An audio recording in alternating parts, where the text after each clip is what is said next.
Bismillahirrahmanirrahim. Assalamualaikum warahmatullahi wabarakatuh.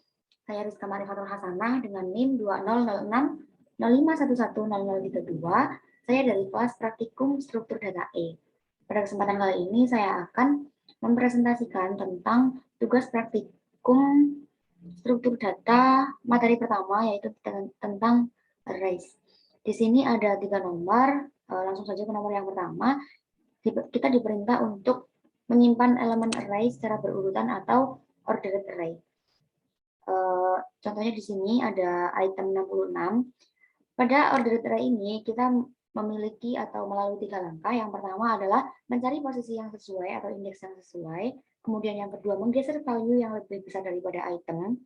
Yang ketiga, memasukkan atau menginsertkan item ke indeks yang sudah kita temukan di awal. Langsung saja ini ke method insert, di mana dengan parameter value atau nilai 66 yang akan kita masukkan. Kemudian kita di sini membuat satu variabel baru bernama posisi untuk mencari posisi yang sesuai. Untuk mencari posisi yang sesuai ini kita menggunakan perulangan atau looping for dengan integer i sama dengan 0,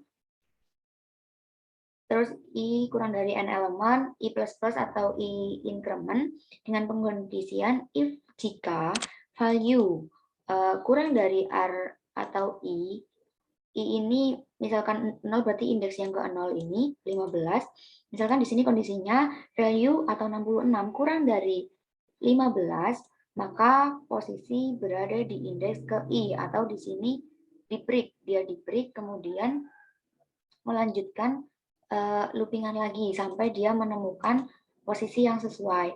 Jika misalkan pada indeks ke 0 belum sesuai 66 masih lebih besar dari 15, maka dia melanjutkan ke indeks berikutnya sampai bertemu ke indeks yang sesuai. Di sini indeks yang sesuai itu indeks keempat.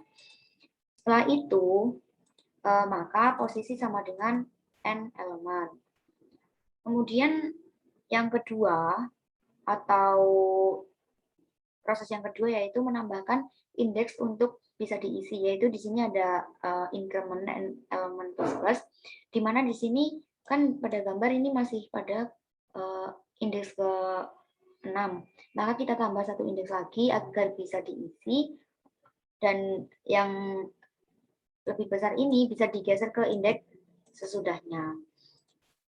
Menggeser value ini dengan perulangan juga for integer i sama dengan n elemen, i lebih besar dari posisi, kemudian i di increment.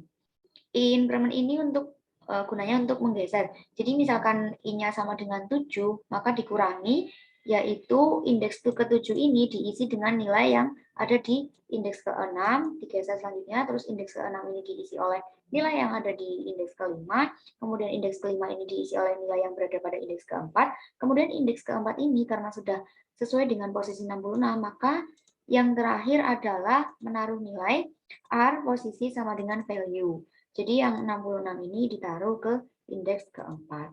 Kemudian untuk yang nomor 2 yaitu tentang binary search, di mana kita mencari nilai dengan teknik membagi 2 elemen array yang ada atau yang sudah terdaftar itu dibagi 2 secara berulang-ulang. Untuk prosesnya seperti ini, kita membuat satu method boolean dengan nama find, terus parameternya adalah k atau nilai yang akan kita cari.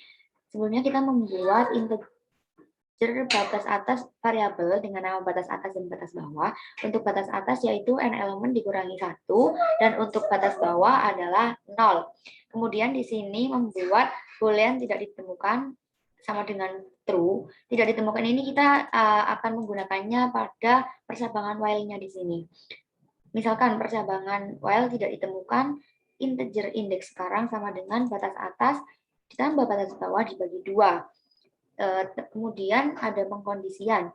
Jika array indeks sekarang sama dengan k, atau indeks yang sekarang ini sudah sama dengan nilai yang kita cari, maka tidak ditemukan ini akan false. Jadi artinya dia ditemukan dan akan mengembalikan nilai ke true atau return true. Kemudian jika kondisi di atas ini belum sesuai, maka kita melanjutkan ke pengkondisian else if di bawahnya, yaitu jika batas bawah lebih besar dari batas atas, maka dia akan membreak percabangan while ini, kemudian akan melanjutkan ke proses selanjutnya, yaitu else if array indeks sekarang kurang dari k, maka batas bawah sama dengan indeks sekarang ditambah 1. Kemudian jika kondisi ini juga tidak sesuai, maka kita lanjut ke yang bawahnya, yaitu else batas atas sama dengan indeks sekarang dikurangi 1. Jika semua kondisi ini belum ada yang sesuai atau belum ada yang ditemukan, maka dia akan return ke false. Untuk outputnya seperti ini. Tadi meskipun pada codingan kita memasukkan indeks array-nya secara tidak berurutan, tapi karena kita sudah menerapkan ordered array, maka di sini dia sudah berurutan dari yang terkecil ke yang terbesar. Kemudian saya memasukkan integer k-nya 50, maka dia tidak bisa ditemukan karena 50 tidak termasuk dalam list indeks yang sudah kita masukkan sebelumnya. Kemudian untuk nomor 3 di sini tentang storing object. Storing object di sini adalah menyimpan data dengan bisa mengubah-ubahnya. Kemudian kita bisa menampilkannya di akhir. Di sini ada 3 kelas, yaitu kelas pertama adalah kelas mahasiswa, dia berisi NIM, nama, asal, jurusan, dan lain sebagainya. Kemudian di kelas data array ini berisi metode-metode yang berguna untuk memanipulasi data mahasiswa. Misalkan metode find untuk menemukan NIM, untuk menemukan nama, dan lain sebagainya. Kemudian metode insert untuk kita bisa menginsertkan NIM, nama, atau dan lain sebagainya. Kemudian ada metode delete dan lain sebagainya. Kemudian yang terakhir ada kelas data array app. Ini berisi tentang metode main yang digunakan untuk memanggil dan menjalankan fungsi-fungsi dari program yang sudah ada di kelas data array. Jika di run maka hasilnya akan menjadi seperti mungkin cukup sekian dari saya, kurang lebihnya mohon maaf. Wassalamualaikum warahmatullahi wabarakatuh.